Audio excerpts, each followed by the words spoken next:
Everything has been so interesting the last couple of days.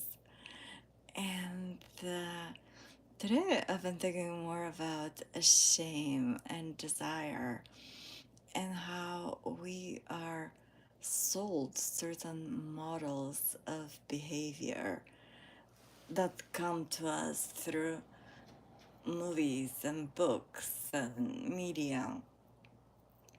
And people blindly imitate, not questioning, is this good for me? Is it not? And how much shame there is around sexuality and desire, sexual desire, which translates into so many other things and controls our lives. And how interesting it is that there are all these wars and people killing each other and all these negative news, and they're very accepted. Like to see that on TV, like all the violence and the horrors, it's very, very normal. But when it comes to sexuality, the things that we see are like every kiss leads to going to bed, and then some things are shown, and then the rest is a mystery. Or, like people just hooking up and like this wild sex. And how, you go to the bar and you find somebody and you sleep with this person and you date that person, and on which date should I have intimacy and all this kind of stuff, and coaches. And it's like, that's not something anybody can coach you into. This is something so personal and intimate. And when we begin to look within for all the answers and to really work with that desire and work with ourselves and realize who we truly are, that we're divine beings, the importance of sexuality, womb wisdom, transference of energy. Instead of being ashamed of our sexuality, we see the sacredness of it, and we can approach it with a lot more reverence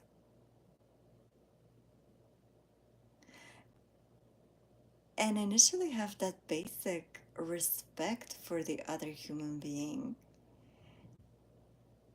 and realizing how important sexuality is and how beautiful, and how the sexual desire that we feel is actually way deeper, and it's a desire to merge back with God, and to merge back with the opposite of our energy, the invisible that we don't feel inside, depending on the gender we're in. So if you're masculine, if you're a man, you want to merge with the feminine, right? Not realizing that you actually have the feminine energy inside, but you need an externalization of it to feel that completeness, and then vice versa. And when we go deeper into those mysteries, then we realize, hi, that is so beautiful, and that the people that we're attracted to unlock parts of ourselves and mirror parts of ourselves that it's very difficult for us to see, in the same way that you need a mirror to see yourself, right? You cannot just see yourself without a mirror. So those people are mirrors, and they mirror certain parts of us that lay dormant, and give us an opportunity to bring those parts to the light and integrate them. And that the actual like act is something that needs to be approached with great reverence, knowing that we're gonna exchange vital life force, and not only our dreams and desires and hopes and aspirations and talents and gifts, but also all of our unresolved traumas and emotional blockages. So when we understand a little bit more about how that works, there's no reason to have any shame around it. Uh, the other way around. And in general, there's no reason to be ashamed of who we are and our desires and and the way we look and the things that we're into, because why should we be ashamed of who we are, knowing that we're divine beings that have incarnated in this particular shape for particular reasons? And when we embrace ourselves fully and don't listen to outside opinions, but deep down inside know that we're worthy and deserving of life, existence, being here, love, we are love, we can approach anyone and anything um, out of that space of wholeness, not looking for anything. And if we rub somebody the wrong way, and if some situation doesn't work out, we don't have to take it personally, but look for the lesson. And maybe we mirrored something to somebody and they didn't like it and they projected things onto us. And we can consciously bring it to the light, send love to that person, and um, hope they find the thing and their healing. But when we come from that inherent place of worthiness and loving our sexuality and loving our desires and loving who we are and loving all of our feelings because they're our guidance system, and loving when we feel sad and loving when we feel angry, and sitting with those feelings and processing them and getting the lessons from them, then we become really self reliant, and nobody and nothing on the outside can shame us for anything. And we don't go shaming people for things. And it's one thing if you do something that is inappropriate and you feel shame. That's healthy shame, telling you, like, hey, this was not right, go and correct it, make amends.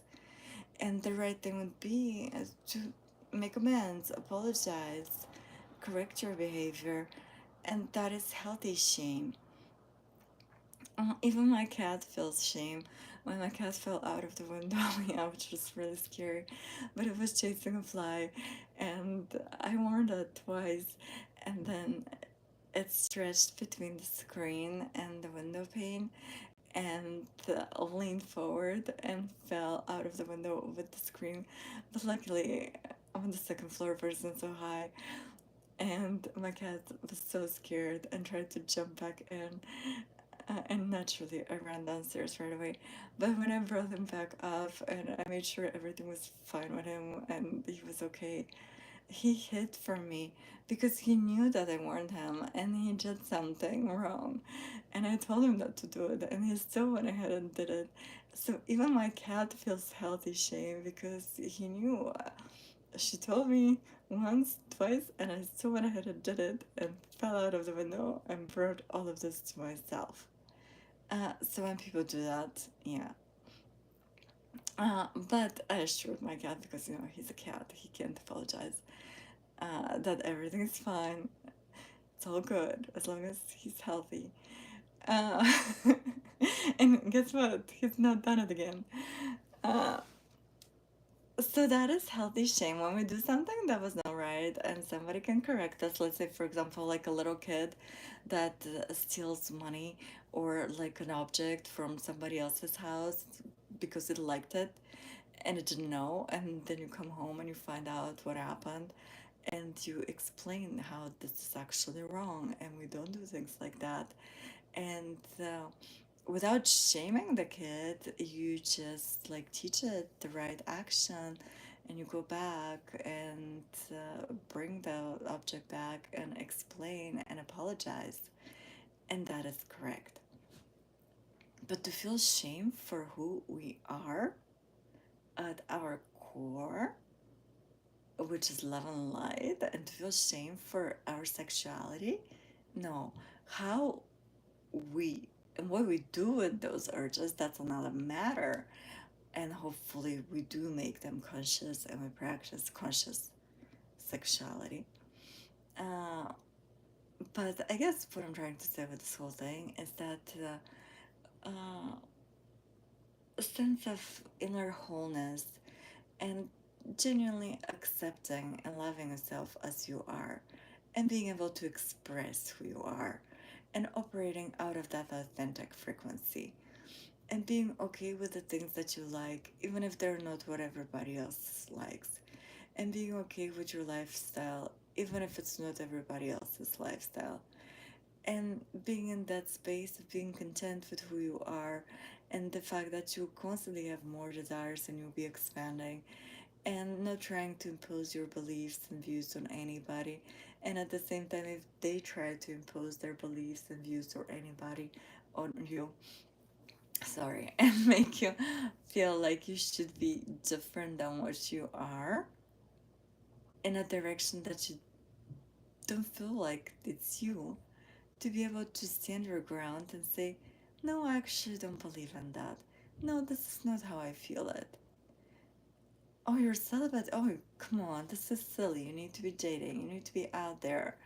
It's like, if this is what you want to do, go for it. This is not for me. And I honor your lifestyle, and at the same time, I need to honor myself and the stage that I'm in. And that's beautiful. And I believe if we all manage to get there, then we no need for wars. Um, because it's the ultimate live and let live. And we can appreciate the fact that we're all on different lessons in this earth school. We're growing and expanding in different directions. And when we have compassion towards ourselves and one another, and that genuine desire and intention to be kind and understanding. Uh, and it doesn't mean we have to agree with things. It doesn't mean that we don't have to have boundaries. But it means that we can allow things to be as they are. And that's where that peace that surpasses all understanding comes from. Realizing that everything is always perfect. And the best thing you can always do is to focus on yourself, not in a selfish way, but in a way that is like, pull your energy back and pour it into what you want instead of judging, criticizing, being worried about things on the outside. And when you pour energy into yourself and your desires and your passions and the things that you like, naturally, people and things that are on the same frequency will get magnetized to you. And everybody else is doing them and attracting what's right for them. And it's also beautiful. It's like a dance that's happening of particles that are constantly rearranging and dancing and changing.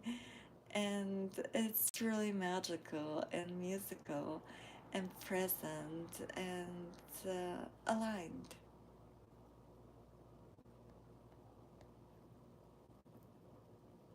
Oh, and there don't have to be particular steps to that dance.